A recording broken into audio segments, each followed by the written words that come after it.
नमस्कार। अब हम बात करने वाले हैं कि ऐसे विषय ऐसे टॉपिक के बारे में जिसमें बहुत सारे लोगों ने मुझे कमेंट्स में लिख कर दिया कि हम व्यापारी या नए फैक्ट्री के सेटअप लगाने लगे हैं, या मैंने अपने अपने एक्सपीरियंस में इस बात को पाया कि हाल फिलहाल में जितनी फैक्ट्रीज में मैं गया मैंने इस बात को देखा कि वैदिक वास्तु या एंशिएंट वास्तु के नाम पर होने वाले काइंड ऑफ फ्रॉड को बहुत बड़ा नुकसान मिल जाता है एक व्यापारी को। मैं ये नहीं कह रहा कि सामने वाला जो कर रहा है वो फ्रॉड ही होगा या बेचारा इस बात को चाहता ही है कि आपको नुकसान हो। कई बार नॉलेज भी प्रॉब्लम क्रिएट कर देती है। तो मैं आप सभी लोगों को, चाहे वो लोग जो ईमानदारी से काम करना चाहते हैं, चाहे आप व्यापारी हो, आप नई फैक्ट्री का सेटअप लगाने वाले हो, उसके बारे में डिटेल्ड एनालिसिस करने वाला हूं।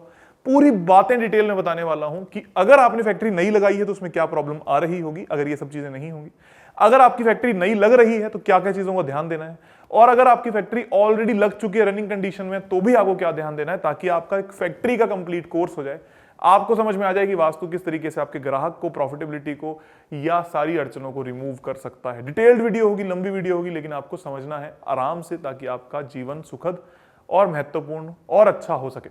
सबसे पहली चीज होती है, जब आप फैक्ट्री बाय कर रहे हो तो उसकी एंट्रेंस कौन सी है। हालांकि ये एंट्रेंस, अच्छी एंट्रेंसेस के बारे में आपने मेरे मुंह से बहुत बार सुना होगा कि N3, N4, E3, E4, S3, S4, W3, W4 होती है या हो सकती है, लेकिन फिर भी अगर आपका व्यापार का चयन किया जाए कि ये व्यापार इस तरीके का है, उसके अकॉर्डिंग अगर आपको एंट्रेंस मिल जाए तो कहना ही क्या, सोने पर सुहागा हो जाता है, बहुत ज्यादा अच्छा हो जाता है। इसका मतलब ये नहीं है कि अगर आपका व्यापार कुछ और है और एंट्री कुछ और मिल चुकी है तो बहुत नुकसान देगी। एक अच्छी बात करने की बात कर रहे हैं। एग्जाम्पल के तौर पर जो कपड़े के व्यापारी हैं उनको ईस्ट डायरेक्शन बहुत ज्यादा फलती है, अच्छी रहती है। वैसे ही कोई रॉ मटेरियल बना रहा है, लोहा बना रहा है, उसको पश्चिम दिशा बहुत ज्यादा अच्छी फलती है। दक्षिण दिशा नॉर्मली जो बहुत बड़ी चीजों को बना रहे हैं, बड़ा यानी कि मंगल का काम कर रहे हैं, अग्नि का काम कर रहे हैं, कुछ बड़े यंत्र बना रहे हैं, उनके लिए बहुत अच्छी रहती है। इस तरीके से उत्तर दिशा नॉर्मल खाद्य पदार्थ जो बनाते हैं उनके लिए बहुत अच्छी रहती है। अगेन, जो खाने वाली आइटम्स हैं वो क्या साउथ वाला व्यक्ति बनाएगा बुरा हो जाएगा, ऐसा बिल्कुल भी नहीं है। इसका मतलब सिर्फ ये है कि अगर आप थोड़ा सा ध्यान दे लो तो आपके लिए अच्छा लाभ और हो सकता है वास्तु में, अगर आप नई फैक्ट्री का सिलेक्शन करने जा रहे हैं। और अगर आपकी ऑलरेडी फैक्ट्री बन चुकी है तो क्या करना है, सबसे पहले तो ये ध्यान देना है कि N3, N4, E3, E4, S3, S4 या W3, W4 में एंट्री आखिर है कहां। उसके सिवा कहीं पर भी एंट्री है तो उसको ट्रीट किया जाना चाहिए, जैसा मैंने अक्सर आपको अलग अलग वीडियोस में बताया है। इस बात का विशेष कर ध्यान दें। उसके बाद बहुत बड़ा मिथ, बहुत बड़ी प्रॉब्लम है कि अगर आपकी फैक्ट्री के अंदर एक मंदिर बना दिया जाए तो बहुत लाभकारी होगा। किसी किसी को तो ये बहुत ज्यादा फल जाता है, लेकिन 90% फैक्ट्रियों को ये बहुत नुकसान देता है। 10% जो फलने वाला है उनका केस अलग होता है, उनकी कुंडली अलग होती है। या मैं जनहित में जारी तो बात ये कहूं कि मंदिर ना हो तो बढ़िया, लेकिन जिनके यहाँ मंदिर आपने पाया होगा 10 से 12 साल 13 साल के बाद उनकी फैक्ट्री को बहुत बड़े लॉसेस होते हैं। मंदिर लॉस नहीं है, फैक्ट्री में हम इस तरीके की क्रिया करते हैं, इस तरीके की लेबर भी आ रही है, आप भी जा रहे हो, आप कुछ खा रहे हो, कुछ पी रहे हो, किस तरीके का काम वहां पर कर रहे हो, किस तरीके का व्यापार वहां पर कर रहे हो, और आपने एक ऐसी सिद्ध जगह को वहां पर लाकर रख दिया जिसकी आप बेअदबी करने लगते हो, पाठ पूजा नहीं करते तो आपको प्रॉब्लम होती है। कुछ लोगों को ये मंदिर इसलिए फल जाता है क्योंकि वो दिनचर्या के हिसाब से वहां जाते हैं, शाम को खुद पूजा करते हैं, सुबह खुद पूजा करते हैं और अपना काम करते हैं, मंदिर को मंदिर के तरीके से रखते हैं, लोग भी वहां पर आते हैं तो उनको कोई खास समस्या नहीं होती। लेकिन फिर भी जनहित में जारी अगर मैं बात कहूं तो मंदिर ना हो तो ज्यादा बेहतर है, लेकिन फिर भी अगर हो तो आपको एक बार कुंडली दिखाकर चेक जरूर करवा लेना चाहिए कि क्या आपकी फैक्ट्री में मंदिर होना चाहिए या नहीं होना चाहिए।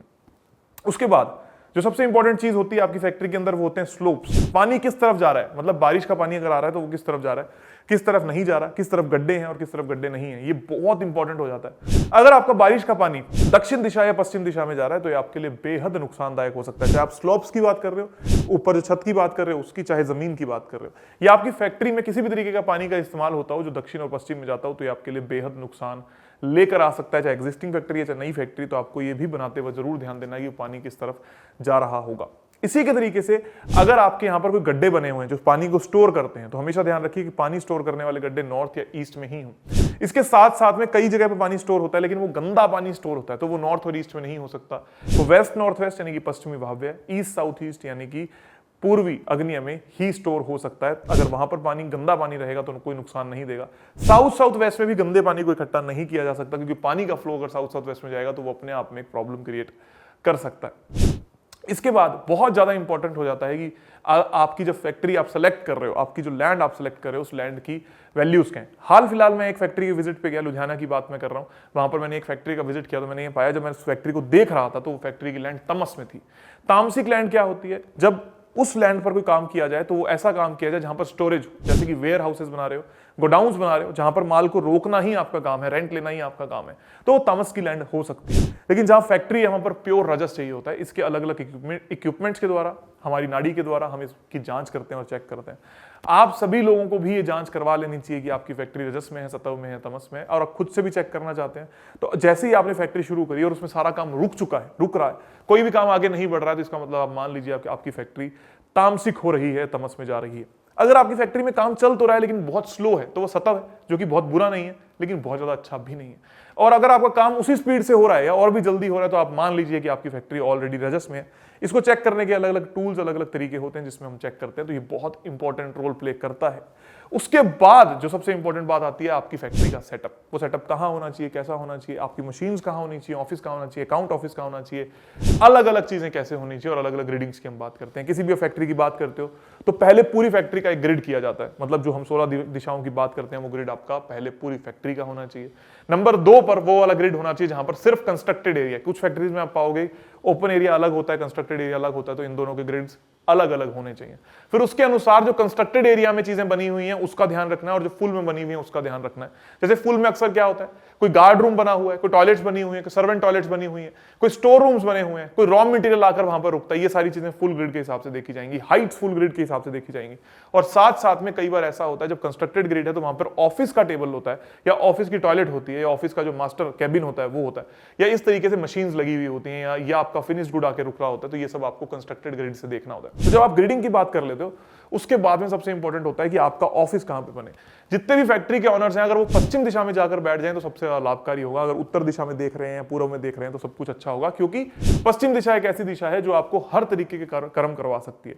चाहे आप एक व्यापारी हो, चाहे आप एक सेल्स मैनेजर हो, चाहे आप अपना प्रोडक्ट खरीदते भी हो, बेचते भी हो, प्रॉफिटेबिलिटी भी देखते हो, तो पश्चिम दिशा जनहित में जारी अच्छी रहती है। अगर आपके पास पश्चिम दिशा में कोई ऑप्शन नहीं है तो दक्षिण में एग्जैक्ट बैठ जाइए, और लास्ट ऑप्शन होता है कि उत्तर दिशा में आप बैठ जाइए। 3 दिशाओं में से किसी एक दिशा में अगर आपका ऑफिस होता है तो अत्यंत लाभकारी सिद्ध हो सकता है, बशर्ते वहां पर कलर्स वगैरह आपने सबसे सही करा रखे। उसके बाद में अगर आपका जो वॉशरूम है वो कहां पर होना चाहिए, वो west north west, east south east या साउथ साउथ वेस्ट में ही होना चाहिए। इसके सिवा कहीं पर भी वॉशरूम नहीं होना चाहिए। ग्रिड मैं फिर से बता दूं, अगर आप उस कैबिन की बात कर रहे हो जो कैबिन अंदर बना हुआ है उसकी ग्रिड अलग से होनी चाहिए, मतलब अंदर वाले ऑफिस की ग्रिड अलग से होनी चाहिए। उसके अकॉर्डिंग जो वेस्ट नॉर्थ वेस्ट बनेगा वहां पर आपका वॉशरूम या टॉयलेट होना चाहिए या हो सकता है। इसके बाद आपका accounts office west south west या वेस्ट या ईस्ट साउथ ईस्ट या साउथ ईस्ट में ही होना चाहिए, क्योंकि अगर अकाउंट्स ही सही नहीं होंगे तो सारा हिसाब किताब ही डगमगा जाएगा और प्रॉब्लम होनी स्टार्ट हो जाएगी। इसके बाद आपका फिनिश्ड गुड जो रॉ मटेरियल आता है वो नॉर्थ ऑफ नॉर्थ वेस्ट या नॉर्थ की दिशाओं में होना चाहिए, और जो रॉ मटेरियल आता है मतलब जो आप सामान खरीदते हो वो हमेशा अग्नि की दिशाओं में रहे तो ज्यादा बढ़िया होता है। और इसको भी अलग अलग दिशाओं में रखा जा सकता है उपाय करके, लेकिन बेसिकली अग्नि की दिशाओं में रॉ मटेरियल आया और फिनिश्ड गुड आपका नॉर्थ नॉर्थ वेस्ट और नॉर्थ में चला गया, ये आपके लिए काफी लाभकारी सिद्ध हो सकता है। किसी भी नकारात्मक दिशा में इंडिविजुअली कोई रॉ मटेरियल या फिनिश्ड गुड ना पड़ा, फॉर एग्जांपल आप ये कहते हो कि मेरा सारा finished good west north west में पड़ा है, तो आपके लिए प्रॉब्लमेटिक है। आप ये कहते हो कि हर दिशा में पड़ा है, उसमें वेस्ट नॉर्थ वेस्ट में पड़ा है, तो वो चल सकता है, लेकिन हमेशा इस बात का ध्यान देना है कि वो गलत ना हो। मतलब सिर्फ और सिर्फ अगर उस दिशा में होगा तो आपको अलग अलग तरीके की प्रॉब्लम्स को गवर्न कर सकता है और आपको समस्याएं दे सकता है।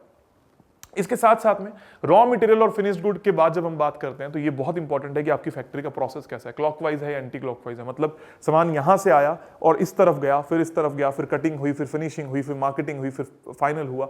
ये बहुत इंपॉर्टेंट है। ऊपर से नीचे आ रहा है, नीचे से ऊपर जा रहा है, जिगजैग जा रहा है, क्लॉकवाइज आ रहा है, एंटी क्लॉकवाइज आ रहा है, इस बात का विशेष ध्यान आपको देना चाहिए। जब जब आपका सामान एंटी क्लॉकवाइज मूवमेंट में घूमता है तो आपको प्रॉब्लम्स आती हैं, आपको लेबर की समस्या आती है, सामान रुकने लगता है, आपका स्टाफ सही से काम नहीं करता।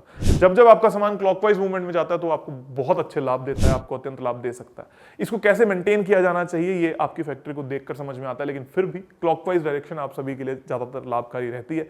क्लॉकवाइज पूरा माल रहेगा तो आपको काफी लाभ दे सकता है। इस बात का विशेष आपको ध्यान देना चाहिए। इसके बाद आपकी फैक्ट्री में जो रॉ मटेरियल होता है वो होता है रजस। जो फिनिशिंग होती है, जो मतलब जो जहां पर आप पैकिंग कर रहे हो, जहां पर आप जोड़ रहे हो किसी दो कपड़ों को या किसी दो मटेरियल को, वो होता है आपका सतव।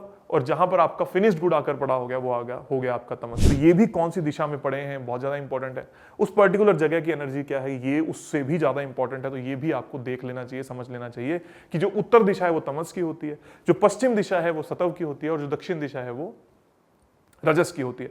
तो कौन सी चीज कहां पर पड़ी है मैं फिर से बता दूं, जो रॉ मटेरियल है दैट इज रजस, जो फिनिश्ड गुड है वो है तमस, और जो इनफ्लो चल रहा है बीच में वो होता है सतव। अगर आपके इनफ्लो में दिक्कत है तो आपको ये बात मान लेनी चाहिए कि आपके सतव में प्रॉब्लम आ रही है। मतलब आप माल लेकर भी अच्छा आते हो और बेचते भी अच्छा हो, लेकिन आपकी प्रोडक्शन क्वालिटी अच्छी नहीं निकल रही, प्रोडक्शन नहीं हो रही, चीजें रुक जाती हैं, तो आपको इस बात का विशेष ध्यान देना चाहिए कि आपके सतव में प्रॉब्लम है या फायर और वाटर का कहीं पर मेल आ चुका है। जहां रजस और तमस एक साथ मिलते हैं तो सतव बिगड़ जाता है, इसलिए वो भी प्रॉब्लम आपको देखने को मिल सकती है। इस तरीके से अलग अलग चीजें, छोटी छोटी चीजें आपको अपनी फैक्ट्री पे जरूर देख लेनी चाहिए। अगर आपकी खुद की फैक्ट्री ऑलरेडी सेटअप है तो सबसे पहले उसकी ग्रीडिंग करवाएं। ग्रीडिंग करवा के जो जो चीजें मैंने आपको बताई हैं उसको देखिए। आप अपने लॉकर को चेंज कीजिए, अपनी सिटिंग को चेंज कीजिए, अपने मटेरियल को चेंज कीजिए, अपने प्रोसेस को क्लॉकवाइज कीजिए और अपने जीवन को बेहतरीन बनाएं। अगर आपको फिर भी ये वीडियो कॉम्प्लिकेटेड लगी और आप एक बिजनेसमैन हैं तो आप हमारे सहयोगी या सीनियर एक्सपर्ट से कंसल्टेशन ले सकते हैं। अगर आप टीम के थ्रू जाते हैं तो वो आपको पूरा गाइड करेंगे कि किस तरीके से आप उनकी कंसल्टेशन ले सकते हैं, कितने रुपए में वो कंसल्टेशन होगी, कितना एरिया होगा, किस तरीके की गारंटी आपको मिलेगी या आपको गारंटी नहीं मिलेगी तो क्यों नहीं मिलेगी, सारी बातें टीम आपको खुलकर बताएगी। आप उनसे जुड़ सकते हैं, बात कर सकते हैं और अपने अपने तनाव को कम कर सकते हैं। हाँ, वास्तु 100% काम करता है। जिन लोगों को वीडियो 10% भी समझ में आई हो वो प्लीज जाकर इसके उपाय कीजिए ताकि आपको समझ में आएगा। कुछ जनहित में जारी उपाय दे रहा हूं, जैसे नॉर्थ में स्पॉटलाइट लगाना आपके कस्टमर्स को बढ़ाता है, नॉर्थ वेस्ट और साउथ ईस्ट में यूनिकॉर्न हॉर्सेस को लगाना आपके कस्टमर फुटफॉल को, आपके आकर्षण को बढ़ाता है, प्रभावित करता है। और इस तरीके से वेस्ट में बैठ जाना आपके लिए बहुत ज्यादा लाभकारी हो सकता है, सिद्ध हो सकता है। और इतनी ही चीजों को करने से ही आपको अच्छे परिणाम मिलेंगे। और वैसे ही एंट्रेंसेस को ट्रीट कर लेना अगर कोई नेगेटिव है तो ये भी आपके लिए बहुत ज्यादा लाभ लेकर आ सकता है। इसी तरीके से बहुत सारी फैक्ट्रियां बहुत लंबी हो जाती हैं, बहुत छोटी हो जाती हैं, यानी कि 10 बाय 100 का कोई सेटअप बना हुआ है तो वो भी आपके लिए अलग अलग प्रॉब्लम क्रिएट कर सकता है। इसमें भी सेंटर कई बार बहुत सारे चेंज हो जाते हैं। मैंने अक्सर पाया है कि जहां पर मशीन लगी होती है उसका सेंटर बिल्कुल अलग हो जाता है। मैंने अक्सर पाया है जहां पर ऑफिस बना है उसका सेंटर बिल्कुल अलग हो जाता है। ये बात वीडियो में समझानी बहुत ज्यादा मुश्किल है, लेकिन फिर भी मैं कहूंगा कि वास्तु करवाने के बाद भी कोई समस्या आ रही है तो भी आपको अच्छे तरीके से देखना चाहिए कि वास्तु सही हुआ या नहीं हुआ। और फैक्ट्रीज में कभी भी पिरामिड्स का प्रयोग नहीं करना चाहिए 3 से ज्यादा। अगर आप 3 से ज्यादा पिरामिड्स का प्रयोग, प्लास्टिक के पिरामिड्स का प्रयोग, ब्रह्म स्थान में पिरामिड्स का प्रयोग या क्रिस्टल्स के पिरामिड का प्रयोग कर रहे हो तो आपको अत्यंत दुख या एक्सीडेंट्स का सामना करना पड़ सकता है जो आपके लिए नुकसानदायक हो सकता है। इसी के साथ साथ एक बहुत इंपॉर्टेंट बात होती है, एक एंट्री लिफ्ट बना देती है। लिफ्ट का गड्ढा भी देखना जाना चाहिए, हाइट भी देखी जानी चाहिए और उसकी एंट्री क्या बन रही है ये भी देखी जानी चाहिए। बहुत सारे लोग वास्तु तो करते हैं, ना उसका गड्ढा देखते हैं, ना उसकी हाइट देखते हैं और ना ही उसकी एंट्री देखते हैं। लिफ्ट भी एक एंट्रेंस के तौर पर काम करती है, तो N3 N4 E3 E4 S3 S4 और W3 W4 के पद पर आई जानी चाहिए। अगर ये नॉर्थ में आ गई है तो उसकी हाइट का उपाय होना चाहिए और दक्षिण में आ चुकी है तो उसके गड्ढे का उपाय जरूर हो जाना चाहिए। दक्षिण में अगर गड्ढा है तो वहां पर पीले रंग का पेंट करवा देना चाहिए ताकि आपको कोई नुकसान ना हो। फिर भी लिफ्ट बनाते टाइम बहुत सारी चीजों को ध्यान आप लोग दे सकते हो। इसी के बाद एक बात आती है हाइट की। मैं बहुत सारे लोगों को देखता हूं कि बिना सोचे समझे एक वैदिक वास्तु के हिसाब से बात करते हुए, हालांकि कोई वास्तु वैदिक नहीं है, जो हम बात कर रहे हैं वो भी विश्वकर्मा प्रकाश यानी कि वैदिक टाइम से ही आई हुई है। तो ये जो टर्म है वैदिक वास्तु वो अपने आप में एक गलत टर्म प्रोनाउंस हो जाती है लोगों से जब वो लोग 8 दिशाओं की बात करते हैं। तो जब वैदिक वास्तु सो कॉल्ड, जो जिस नाम से वो बिक रहा है उसकी अगर मैं बात करूं तो वहां पर हाइट जो है उसको लेकर भी बहुत सारी प्रॉब्लम्स देखी जाती हैं। किसी भी हाइट को जबरदस्ती बढ़ा देना, हमेशा बैलेंस स्टेट हमेशा अच्छी रहती है। और फिर भी अगर किसी चीज को ऊंचा करना चाहते हो तो वो है दक्षिण दिशा यानी कि साउथ और पश्चिम दिशा यानी कि वेस्ट। साउथ वेस्ट में कोई खंबा लगा देना, पेड़ लगा देना या फिर वहां पर किसी झंडे को लगा देने से आपकी हाइट्स बैलेंस नहीं होती। आपको अच्छे तरीके से इस बात का ध्यान भी देना चाहिए। इसके बाद last but not the least, आप सभी की लेबर। अगर आपकी लेबर आपको धोखा दे देती है, आपसे काम सीख के किसी और के पास चली जाती है, आपके पास नहीं टिक पाती है, तो हमेशा ध्यान देना है कि फायर की दिशा में वाटर ना आ जाए और वाटर की दिशा में फायर ना आ जाए। मतलब उत्तरी दिशाओं में लाल रंग ना आ जाए, किचन ना आ जाए और दक्षिणी दिशाओं में काला रंग या नीला रंग ना आ जाए। इससे आपकी लेबर आपको अक्सर तनाव दे सकती है। ईस्ट साउथ ईस्ट में गणेश जी रख देने से या गणेश जी की प्रतिमा लगा देने से भी आपकी लेबर आपका साथ देने लगती है। बस ये छोटे छोटे से उपाय हैं जो आपके जीवन को बेहतरीन, अच्छा, सुखद बना सकते हैं। आप सीख सकते हैं पूरा वास्तु और खुद प्रोफेशनल प्रैक्टिस स्टार्ट कर सकते हैं। 0 से एडवांस कोर्स आप हमारी एप्लीकेशन में सारे कोर्सेज को देख सकते हैं। पहले फ्री कोर्स स्टार्ट कीजिए और अगर आपको अच्छा लगता है, आपके जीवन में कुछ लाभकार होता है और आप भी वास्तु कंसल्टेंट बनना चाहते हैं तो बाकी सारे कोर्सेज को परचेज करके अपने जीवन को खूबसूरत बना सकते हैं। खुद वास्तु कंसल्टेंट बनके लाखों कमा सकते हैं और ना सिर्फ खुद के जीवन को बेहतरीन और दूसरों के जीवन को भी बेहतरीन बना सकते हैं। हाईली डिमांडिंग फील्ड है दोस्तों और आप सभी का भला भी करता है। हमारी एप्लीकेशन को तुरंत डाउनलोड कीजिए, डिस्क्रिप्शन में जो लिंक है उसको यूज कीजिए और अपनी जर्नी को अभी शुरू कीजिए। आप सभी का बहुत बहुत धन्यवाद, आभार और खूब सारा प्यार।